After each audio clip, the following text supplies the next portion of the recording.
Hi, this is Michael Waits recording live from Money 2020 Asia 2025 in Bangkok. Thank you for joining us for this special edition of Insurance for the New Possible, where we discuss the future of finance, technology, and insurance. We are joined today by Jonas Eichhorst. I tried. Pretty good. Pretty good, thank you. The CEO at Timo Vietnam. Thank you so much for joining us at Money 2020 Asia 2025 and for coming on Insurance for the New Possible. I really appreciate it. No, thanks for having me. How are you doing today, by the way? Good. It's been a busy few days, but all good. I'm sure it has. Okay, let's just jump right into this.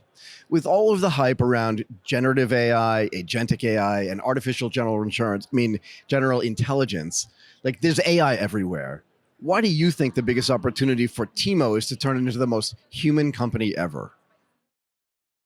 Yeah, thanks. Great question. And we always want to kind of think contrarian and go the next step. And right now, everybody's talking about AI, obviously.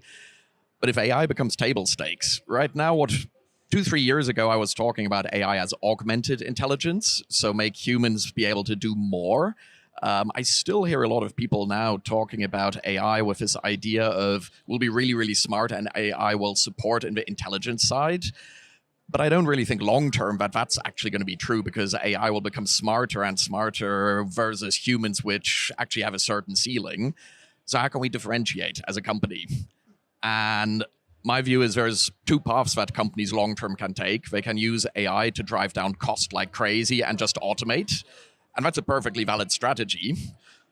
The other way is to use humans for things where intelligence actually is not the limiting factor, and that is more on the emotional side. So that's kind of the path that we want to go down. Can you give us an example of what you mean? Right, because you don't want the humans that are there not to be super intelligent, but you also want them to have some sort of empathetic connection to their customers. In which places do you think that that's really important? You're 100% correct. And for us, the way we think about everything is there's the rational side and there's the emotional side. And financial institutions have been really, really heavy on the rational side, even though all the slogans are seemingly emotional. So we understand you. It's all about you, blah, blah, blah. We're on your side, kind of. Of course, exactly. But when you ask consumers, do they actually feel that way? Hell no. And that's kind of the opportunity that we see, because on the rational side, things will be copied, but emotional, how can you make the customer actually feel? That's something that we believe is differentiated. So a few years ago, I remember reading a survey that said the top 10 least liked brands in America were all banks, right? And I think I know why, but I'm curious, if you get to build a bank from scratch, how you build in that sort of empathetic layer, right? Because you build a company that you want to interact with, right?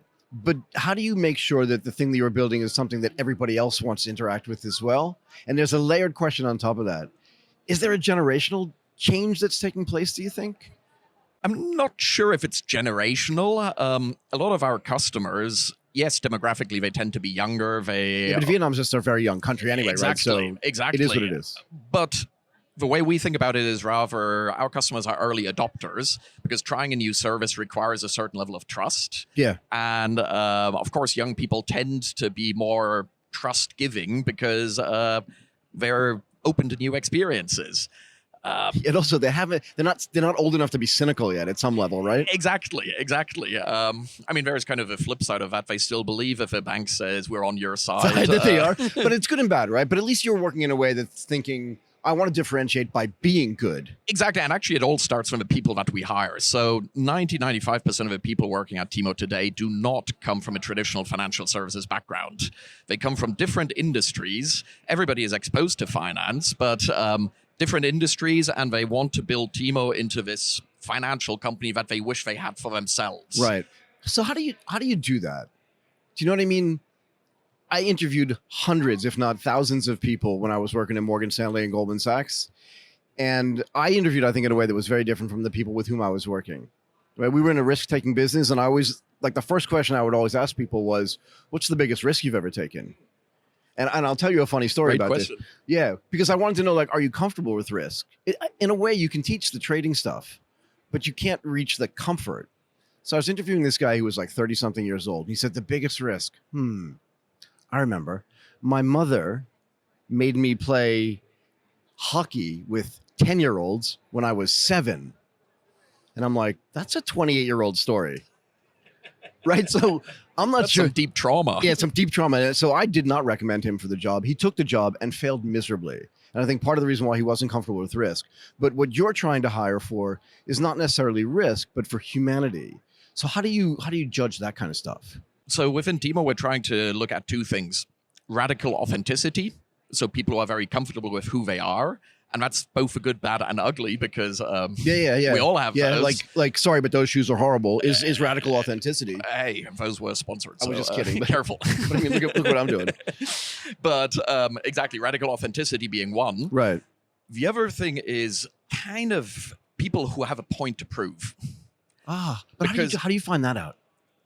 It's actually quite easy if you see what people fight for, and if you go into their history and where they come from and what they it can be any point to prove. But I'll give you an example. Our current head of growth, so he's never worked for a bank or a financial services company before. Right. But he used to work for a browser company in Vietnam. Okay. And Vietnam is one of the weird countries where you actually have a local browser, which has about 10-15% market share, has been around for 10, 20 years. Makes sense, though. It's profitable. Yep. And our logic was very simple. This guy, he saw the fight against Google. Right. And could survive. Yep. We've got the fight against big, powerful financial companies. So it's actually same. And whether we sell browsers or financial products or that feeling, those are kind of these examples that we love to see. That's a great story. How do you understand the feedback about whether you're actually delivering on your human first thing? Like, how do you know if what you're doing is actually working? Yeah, that's something where my own insecurities come in. Are we just drinking our own Kool-Aid? It's really hard. And even in the build-up, I was trying to think of what kind of metrics there are around this, because believe it or not, I'm actually a very, very analytical, data-driven person. For sure. But I think there are some proxies that make us confident. So our long-term customer churn annual is less than 1%. So once a customer starts using Timo, really gets into it, they never leave. So in a certain way, if I hate it so much, because Vietnam is hyper competitive, everybody has 3-4 bank accounts. Right. So it's not a market where you only have 2-3 options and you're stuck. Yeah. It's very easy to switch. But if people don't, then we feel that's a proxy for value that we generate. Not a lot of people actually know me in Vietnam, know of me as Timo CEO. So sometimes, but Timo also is quite popular with foreigners. Okay. And so sometimes people will end up talking about Timo and then later on realize that I'm affiliated with that. Peripherally. Tangentially. Marginally. But so those reactions. We've got a Facebook group with 30,000 customers. Okay, that's real. We real. interact every single day, not around Q&A or problem solving, but around emotional things. So, have you found that there are places where you thought that the human interaction, because I always talk about hybrid experiences, right? And let's back up and go to a slightly higher level. I've seen probably 4 or 5 really, really big tech cycles. And every time one of them rolls around, and I was thinking about this last night, like, have you heard of Linux on the desktop? Of course. But it's never happened. Yep. Right? So I hear about all these things that are going to displace other things that are incumbent. But what normally happens is they get subsumed into them or combined into them, and then you get these hybrid experiences. And I think the same thing, as you mentioned earlier, is going to happen with AI, right? Because it should be there as a tool, not as an end game. And I know this is going to happen, and we can argue about this forever, but I'm sure of it because I've seen it too many times. 100%. But have you seen places where you thought like a human should be inserted in here and then realized actually that's not necessary, and then move them to doing something else and put technology in its place? At the micro, it happens all the time. KYC being a great example. Oh, tell me. So KYC, we used to have 100% offline acquisition. We have 4 physical locations in Ho Chi Minh, Da Nang, Hanoi, and Can Tho. Okay. Because you used to have to do physical verification. What does that mean? So somebody would walk into like an office? Into a coffee shop style concept where they would open an account. Okay. In Vietnam now, for us, it's about 99.9% digital opening, and the exceptions are foreigners. So the question is, why do we need those hangouts? And we've got that question from the board all the time. But then you realize that actually you don't need the account opening trust, the human being, right? But you need to have somewhere where there is physical presence. And as our chairman kind of likes to joke, you never want to do it, but you want to know there's a person. If something goes wrong, you can put your hands around their neck and kind of say, Where's my money? Yeah, because so I think about this all the time, particularly when I think about people say having AI or some kind of technology replace a human. You know, if I book on an airline and I want to change my ticket and I have a question about something that's really complicated, there's no one to call. Yes. And it's maddening, right? It's not money related directly, but it is kind of, I paid for my ticket. I want to make sure that I'm getting the thing that I want. Oh, absolutely. But if it's money related, I want to make sure it works. And are you finding this as well? Absolutely. So offline still is huge for trust building. Yeah. And so I think for us, it's around convergence. What do you do online? What do you do offline? And how do you ultimately, back to the point around AI and the most human company, how do you kind of use technology to free up humans to being the most kind of value add in that area around empathy, care? Right. Because money is really, really emotional. Yeah. Yeah, really emotional. People dream of being able to travel the world. They fear that moment when you need money, don't have money. Every time you apply for credit, it's a judgment exercise, and banks don't treat it like a judgment exercise. Banks treat it like you're trying to cheat us. Right. We can't trust you. But it feels like a value judgment to the person who's trying to borrow the money, right? So that's why kind of we really, really want to figure out how can we focus on the emotional part as differentiator. If we're talking about trust, right, and this human element of care, how can we turn insurance into this act of care as opposed to just like some kind of value add? So we just launched a digital term life product about 3 weeks ago. Okay. So super early in terms of feedback and all of that. But you must have worked on it a long time before you released it, yeah? Even though this show is, I guess, sponsored by Chubb, and Sponsored by Chubb. I don't want to talk. No, you don't the true facts. The true facts was record time.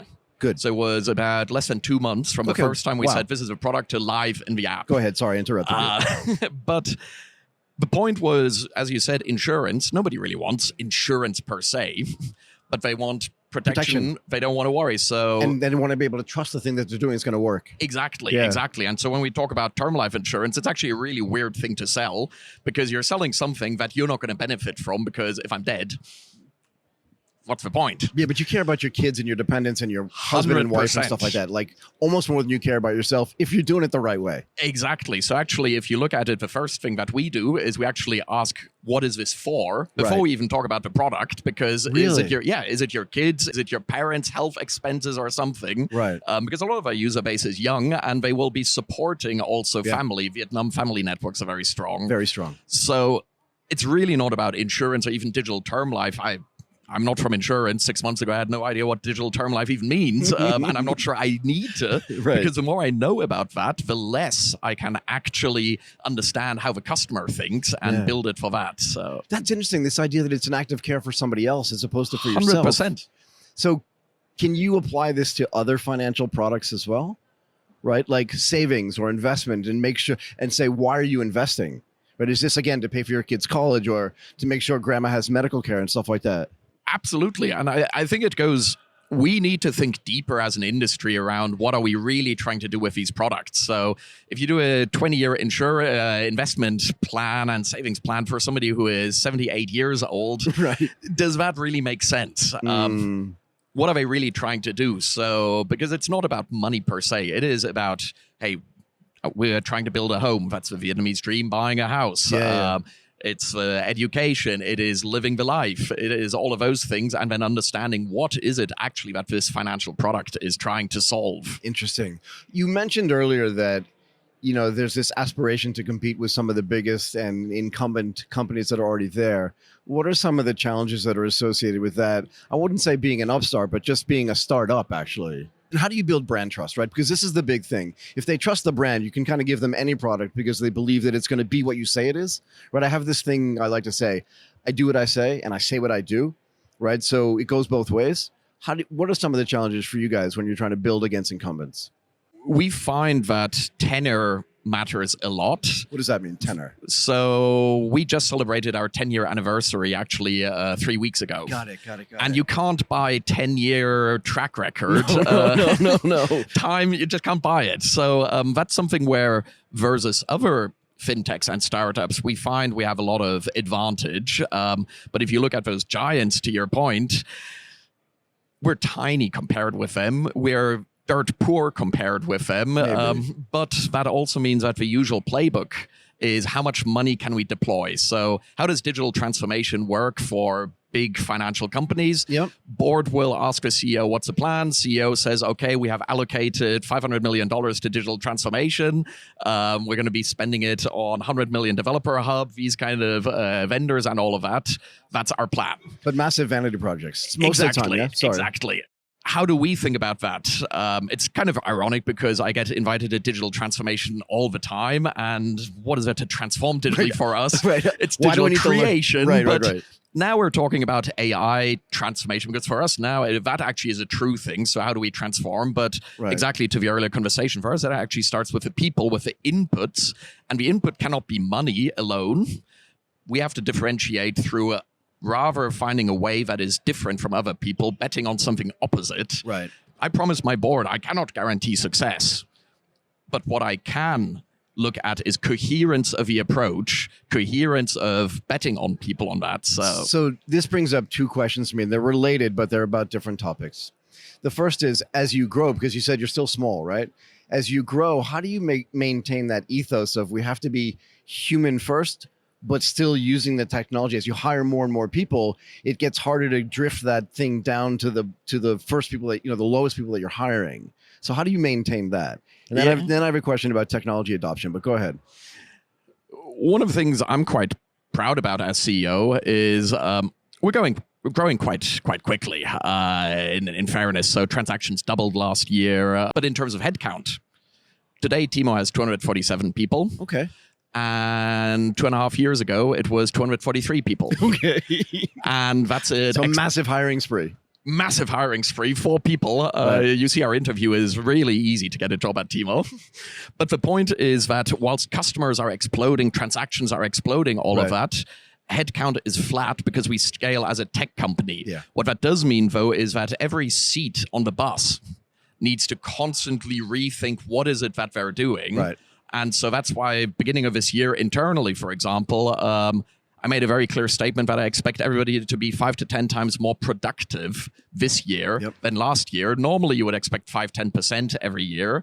But now with AI, and we're at this inflection point where we feel it's realistic to ask 5 to 10x. It's more mindset than fundamental. Exactly. But that then frees up this capacity that those 247 people suddenly can do many different tasks that they couldn't do right now. Yeah, we did the same thing when I was at Goldman Sachs.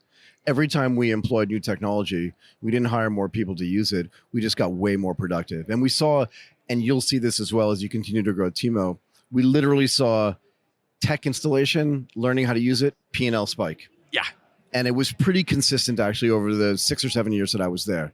Yeah. So the other question was technology related.